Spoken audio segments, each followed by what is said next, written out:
रामकृष्ण हरी, वासुदेव हरी, विठ्ठल विठ्ठल. मित्रांनो, ही कथा आज आठवण्याचं कारण म्हणजे आम्ही प्रत्येक वर्षी ब्रह्मगिरीची वारी करतो. ही जी वारी म्हणजे ब्रह्मगिरीची प्रदक्षिणा आहे 25 किलोमीटरची, ती करतो. आणि नेमका माझा एक मित्र आहे चाफेकर, तो यावर्षी ती फेरी करण्यासाठी येणार नाही, कारण त्याचं थोडे वजन वाढल्यामुळे त्याला थोडा चालायला त्रास होतो. मागच्या वर्षी त्याला त्रास झाला खूप म्हणून. आणि तो जेव्हा असं म्हणाला तेव्हा मला ही संत कुरुमदासांची कथा आठवली की भक्ती कशी असावी, भक्ती लोक किती करतात.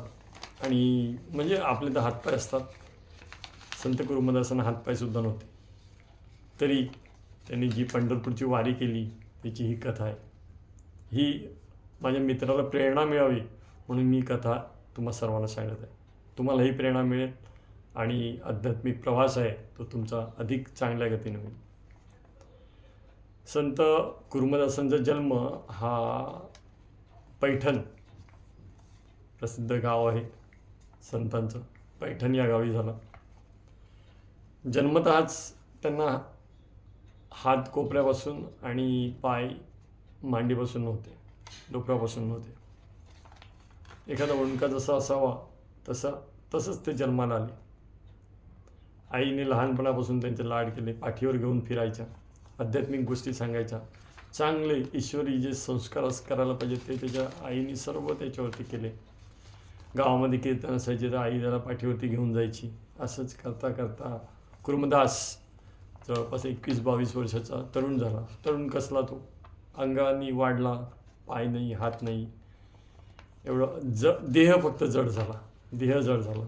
आईला त्याला उचलून कुठे घेऊन जाणेसुद्धा खूप त्रासदायक व्हायचं. पण कुठे कीर्तन असलं की कुरुमदास मग आईला सांगायचा, चल आई, चल ग आई, मला कीर्तन ऐकायचं. आई त्याला घेऊन जायची.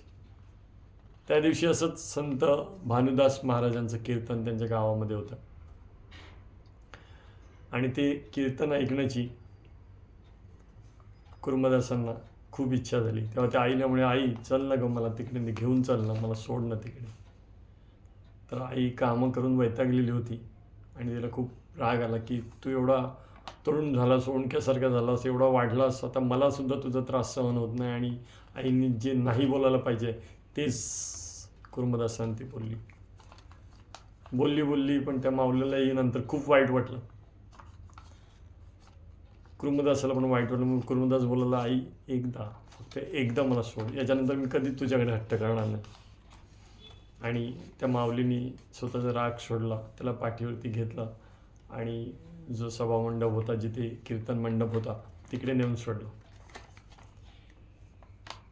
महाराज भानुदासांचं कीर्तन, वारीची महती, सर्वच जण कीर्तन झाल्यावरती वारीलाच निघणार होते. ते सांगितलं की आम्ही पंढरपूरच्या वारीला चालले. जवळपास 200-250 किलोमीटरचा तिकडून प्रवास, पैठणपासून पंढरपूरच्या वारीचा.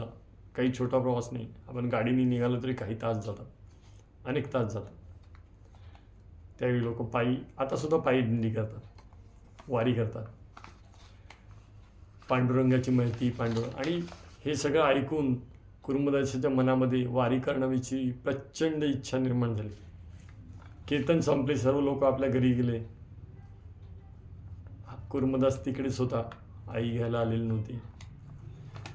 जे महाराज भानुदास होते त्यांनी विचारलं, तू अजून इकडेच का आहेस, आज घरी जाणार नाहीस का? तो तर नाही, आता मी वारीला जाणार आहे. तर भानुदास महाराज म्हणाले, अरे वारी करणे एवढं काही सोपं असतं का? बरोबर चालायला लागतं, कित्येक किलोमीटर पायी प्रवास करावा लागतो. तुला तर हात नाहीत, पाय नाहीत, तू कसा वारीला जाणार? कुरुमदास म्हणाला, महाराज मी जाणार, मी पांडुरंगाचे दर्शन घेणार, त्या पांडुरंगाला भेटणार. आता माझी शेवटची हीच इच्छा, मला वारी करायची आहे, मला पांडुरंगाला भेटायला जायचं. तर भानुदास संत जे महाराज भानुदास होते त्यांना गमतीने म्हणाले, हा हो कर तू वारी कर, काही हरकत नाही. आणि ते निघून गेले. आणि कुरुमदासने मनाशी निश्चय केला की आता घरी जायचं नाही, आता जायचं ते पांडुरंगाच्या भेटीला जायचं, पांडुरंगाला भेटायचं, वारी करायची.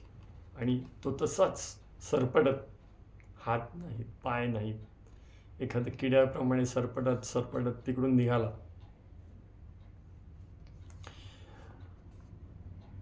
प्रवास चालू झाला, पण प्रवास काही सोपा नव्हता. हात नसताना, पाय नसताना फक्त सरपटत सरपटत कपडे फाटले, त्वचा निघाली, अंगाचे हाल हाल झाले. आणि दुसरं म्हणजे त्याला सू सुद्धा करता येईना, कारण ती जर केली तर अंग माखेल धुवेल कोण, म्हणून त्यांनी खाणंपिणं सुद्धा सोडलं. जेव्हापासून त्याची वारीची सुरुवात झाली तेव्हापासून त्यांनी खाणंपिणं सोडून दिलं. तसंच सरपटत सरपटत निघायच्या. गावी गेला की मागून येणाऱ्या जे भानुदास महाराजांची जी वारी येणार होती, तिकडून दिंडी येणार होती, त्या दिंडीची माहिती लोकांना सांगायचा आणि त्यांच्यासाठी जेवण करून ठेवायला तो विनवणी करायचा. आणि अशा रीतीने तो मागून येणाऱ्या त्या दिंडीसाठी जेवणसुद्धा गोळा करायचा. स्वतः काहीच खायचं नाही, पाणीसुद्धा प्यायचं नाही. असा कित्येक दिवस तो चालला. शेवटी वेदना असह्य झाला. एक दिवशी पडलेला होता, रात्रीची वेळ होती. जिकडे रस्त्याच्या कड्याला मिळेल तिकडे तो पडून राहायचा. तुम्हीच विचार करा, कसं काय हे जीवन, कसं काय वारी कशी करतो, किती भक्ती, एवढी भक्ती, एवढी एवढी प्रचंड भक्ती. एक दिवशी रात्री असा वेदनेने तळमळत तळमळत पडलेला होता. सर्व अंग खरचटलेलं होतं, सगळ्या अंगावरती जखमा होत्या, कपडे फाटलेले होते. आणि एक व्यक्ती रात्रीच्या वेळी आला. त्यांनी तिची अवस्था बघितली आणि त्याची पूर्ण सेवा केली रात्रभर. त्याच्या जखमांवरती झाडापाल्यांचा पालापचोळा चोळला. तेव्हा हे जे कुर्मदास होते त्यांनी विचारलं, ना कोण तुम्ही, माझी एवढी सेवा करता? त्या व्यक्तीने त्याला पाणीसुद्धा थोडं पाजलं, थोडंसं. तर त्याने विचारलं कोण? तर त्याने नाव सांगितलं, मी सावळाराम किस्ती, मी सावळाराम किस्ती, आणि तुला बघितलं इकडे म्हणून तुझी सेवा करायला. तू एवढा जातोस ना वारीला, तर मी तुझी सेवा करतो. आणि त्याला जखमीवरती बरं वाटलं. तो रात्री झोपी गेला. सकाळी उठून बघतो तर सावळाराम किस्ती गेलेला होता. पुन्हा याचा प्रवास पुन्हा सुरू झाला. भर उन्हातानामध्ये, पावसामध्ये सरपडत सरपडत सरपडत रात्र झाली. आणि पुन्हा वेदनेने विवळत पडला. आणि पुन्हा रात्री सावतामाळी किस्ती आला. त्यांनी पुन्हा त्याची पूर्ण रात्रभर सेवा केली. खूप प्रेमाने त्याला गोंजारलं, थोडंसं पाणी पाजलं. आणि हा जेव्हा झोपी गेला तेव्हा तो पण पुढे वाडीसाठी निघून गेला. असं नेहमी व्हायचं, पण नेहमी व्हायचं. हा सावळाराम किस्ती होता ना, तो बरोबर रात्र पडला की त्याची सेवा करायला यायचा. सकाळ होईपर्यंत तो निघून जायचा, हा उठेपर्यंत तो निघून जायचा. मैलांनी प्रवास केला. आता 280 किलोमीटर प्रवासामध्ये, आणि भरपूर प्रवास केला. फक्त पंढरपूरपासून 4-5 किलोमीटर राहिले असते, पण पूर्ण कातडी निघून गेलेली. कातडीच बाहेर यायचे राहिलेले. त्याची जिवंत राहण्याची कुठलीही आशा राहिली नाही. संत कुर्मदासांची जिवंत राहण्याची कुठलीही इच्छा राहिली नाही. पांडुरंग विठ्ठल, हरी विठ्ठल, विठ्ठल विठ्ठल विठ्ठल एवढंच फक्त तो नाव घेत होता. तुम्हीच विचार करा ना, आपण चालत सुद्धा एवढा लांब जायचं तर आपली अवस्था काय होणार. तो माणूस खात नाही, पित नाही, काहीच करत नाही, फक्त सरपटतोय सरपटतोय सरपटतोय. सापाला तरी शेपटी असते, तो सरपटत सरपटत पुढे जाऊ शकतो. याला शेपटीसुद्धा नव्हती, एक पायसुद्धा लांब नव्हतं. ओंडक्या शरीर घेऊन एवढा लांबच्या लांब त्यांनी प्रवास केला. पांडुरंगाच्या जवळ पोचला. 4 ते 5 किलोमीटरमध्ये लहुळ या गावी पोचला. लहुळ हे गाव आहे. कधी तुम्ही पंढरपूरला गेलं तर लहुळ गावापर्यंत तुम्हाला लक्षात येईल, पुढे मी सांगणारच आहे. पोचला, पण त्याला लक्षात आलं की आता आपण जास्त काळ काही जिवंत राहू शकत नाही, पुढे जाऊ शकत नाही. देहाची चाळण झालेली होती. चाळण तो जिवंत कसा होता तेच त्याला माहीत. तेवढ्यात त्याच्या मागून जी निघालेली पालखी होती, संत शिरोमणी भानुदास महाराजांची, ती पालखी तिकडून जात होती. त्यांनी बघितलं तर खरोखर कुर्मदास पंढरीच्या वेशीपर्यंत, एवढ्या लांबपर्यंत पोचलेले बघून त्यांना धक्का बसला. आणि त्याची अवस्था बघून त्यांना खूप वाईट वाटलं. अक्षरशः ते रडले. ते सांगते, आमची भक्ती तुझ्यापुढे काहीच नाही, आमची भक्ती तुझ्यापुढे काहीच नाही. हातपाय असताना सुद्धा, मी इकडे पोचायला एवढे दिवस लागले, तो हातपाय नसताना सुद्धा एवढ्या जवळ पोचलास.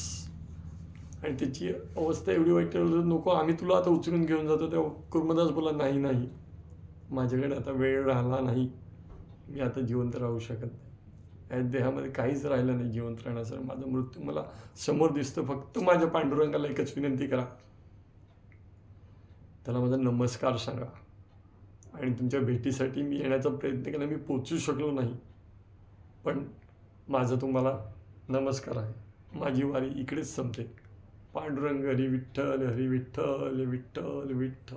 सतत पांडुरंगाच्या नावाचं जप, विठ्ठल विठ्ठल विठ्ठल विठ्ठल. प्रचंड वेदना, प्रचंड वेदना. आपल्याला साधं खरचटलं तरी आपलं वेदना, त्या हात पूर्ण अंगावरती पूर्ण कातडीच राहिलेली नव्हती, चाळण झालेली होती. त्यांनी सांगितलं, पांडुरंगाला फक्त माझा नमस्कार सांगा, फक्त माझा नमस्कार सांगा, त्यांना नमस्कार सांगा, एवढंच. जे महाराज भानुदास महाराज होते, खूप रडले, खूप रडले. त्वरेने निघाले, झटपट निघाले, रांगेत उभे राहिले, पांडुरंगाचा दर्शनासाठी पोचले आणि पांडुरंगाच्या मूर्तीकडे गेले, अक्षाबुक्षी रडू लागले. ते बोलले, आमचे हातपाय आहेत तरी एवढी भक्ती आम्ही कधीच बघितली नाही. तिचे हात नाही, पाय नाही, एवढं 200-250 किलोमीटर एवढा लांबचा प्रवास करून संत कृमदास महाराज, हो, महान संत, नुसते संत, महान संत. सरपडत अख्ख्या अंगाची चाळणी झालाय. देवा, तुला फक्त त्यांनी तुझ्याकडून काहीच नाही मागितलं, तुला त्यांनी नमस्कार सांगितलं, फक्त नमस्कार सांगितलं. तुझ्या भक्ताचा नमस्कार पोचवण्याचं काम मी केलंय. तू तुझ्या भक्ताकडे बघ, पांडुरंगा बघ. पांडुरंगाने ते ऐकलं. पांडुरंगाचं लक्ष असतं. पांडुरंगाची मूर्तीच तिकडून गायब झाली. पांडुरंग त्वरेने निघाला, विठ्ठल त्वरेने निघाला, कृष्ण त्वरेने निघाला आणि एका क्षणात, निमिषार्धात कृमदासाच्या समोर प्रकट झाला. लख प्रकाश, प्रचंड प्रकाश. आणि संत कृमदासांनी देह सोडता सोडता डोळ्यांनी बघितला. कोण? तोच सावराम ख्रिस्ती, जो रात्री येऊन त्याचा सेवा करत होता ना, तोच तो पांडुरंग. तोच पांडुरंगच येत होतं त्याची सेवा करायला. ते ओळखू शकला नाही. डोळ्यात त्याला रडू आलं की पांडुरंग तर मला रोज येऊन भेटत होता, रोज माझी सेवा करत होता, मी त्याला ओळखू शकलो नाही. त्यांनी ते विठ्ठल विठ्ठल विठ्ठल पाय पडला. पांडुरंगाने त्याचं डोकं आहे ते स्वतःच्या मांडीवरती घेतलं आणि पांडुरंग सुद्धा रडला. हां, भक्तासाठी, हो, प्रेम, भक्ताचं जेवढं देवावर प्रेम असतं त्याच्यापेक्षा कितीतरी जास्त पटीने देवाचं सुद्धा भक्तावर प्रेम असतं. पांडुरंग म्हणाला,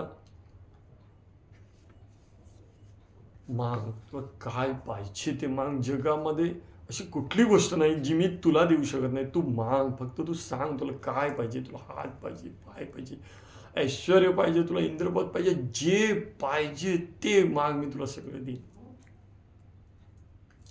संत कृमदास म्हणाला, मला तू मिळाल्यावर मला मिळण्यासारख्या जगामध्ये काहीही राहिलं नाही.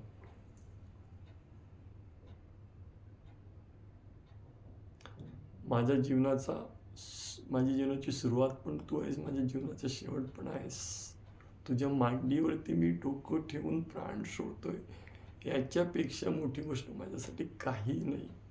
देवा, तू मिळाल्यावर मिळण्यासारखं दुसरं काही राहतच नाही. विठ्ठल विठ्ठल विठ्ठल. पांडुरंगाने त्याला मुंडीत घेतलं, मांडीवर घेतलं आणि बघता बघता कृमदासाने स्वतःचा देह सोडला. तो देह पांडुरंगामध्ये, ती ज्योत विलीन झाली. लहुळ या गावी, पंढरपूरपासून जवळच हे गाव आहे. कधी तुम्ही गेलं ना पंढरपूरला जाण्याआधी ना लहुळला जा. संत कृमदासांच्या समाधी आहे तिकडे समाधी बांधली लोकांनी. समाधी मंदिर आहे, त्याचं दर्शन घ्या आणि पंढरपूरला जा. तुम्ही जे मागाल ना ते पांडुरंग देईल. आणि जी प्रेरणा मिळते हृदयामध्ये भक्ती करण्याची, ती अशा संतांपासून मिळते. देह असून आपण किती पांडुरंगाची वारी केलं, आणि त्यांनी हातपाय नसताना पांडुरंगाची वारी केलेली आहे. तो देवाकडे पोचू शकला नाही ना, देव त्याच्याकडे आला, पांडुरंग स्वतः आला. ही भक्ती. माझ्या मित्रांनी मी सांगितलेली कृमदासांची स्टोरी ऐकली ना, निश्चितपणे ब्रह्मगिरी वारीला सुद्धा येईल, पंढरीची वारीसुद्धा करेल. रामकृष्ण हरी, पांडुरंग हरी, जय जय रामकृष्ण. विठ्ठल विठ्ठल, जय हरी विठ्ठल.